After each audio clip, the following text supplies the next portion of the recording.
कहने को तो सूबे के मुखिया जयराम ठाकुर के सार्वजनिक कार्यक्रम आगामी 15 जनवरी तक स्थगित किए गए हैं, लेकिन कहने से क्या होता है।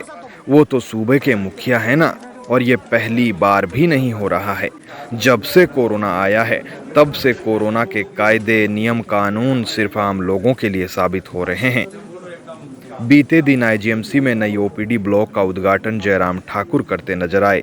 उनके साथ पूरा लाव लश्कर था। भीड़ थी, किसी का मास्क नाक से नीचे तो किसी का मास्क जेब में, लेकिन ना कोई कहने वाला, ना कोई बताने वाला, ना कोई पूछने वाला। लेकिन हम तो पूछेंगे और पूछेंगे कि संजय कुंडू साहब, कब तक आप आम लोगों के चालान करते रहेंगे? कब तक थानों में रखे रजिस्टर सिर्फ आम लोगों के चालान से भरते जाएंगे?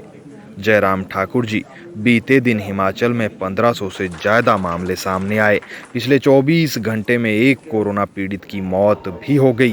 प्रदेश में कोरोना संक्रमण से अब तक 3800 से ज़्यादा लोगों की मौत हो चुकी है। हमें तो याद आता है आपका बीते दिनों दिया गया एक निजी चैनल में इंटरव्यू, जिसमें आपसे पूछा गया कि बीते 4 सालों में आपने क्या पाया और क्या खोया। तो जवाब में आपने कहा, हमने सिर्फ पाया है, हमने कुछ नहीं खोया है।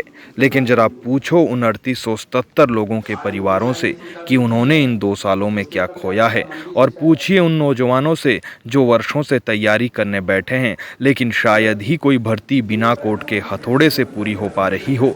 जरा पूछो उन बेरोजगारों से जिन्हें आपने बीते 1 साल से बेरोजगारी भत्ता नहीं दिया। जयराम ठाकुर साहब, आपने शायद कुछ ना खोया हो, लेकिन हिमाचल का युवा अपनी उम्र खो रहा है। कोरोना से हिमाचल के लोग अपने अपनों को खो रहे हैं। ये ओपीडी का ही तो उद्घाटन था। आपके रिमोट कंट्रोल से एक बटन दबाने से हो जाता।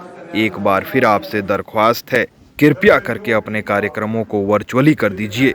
हेडलाइन के लिए नहीं, वाकई में कर दीजिए।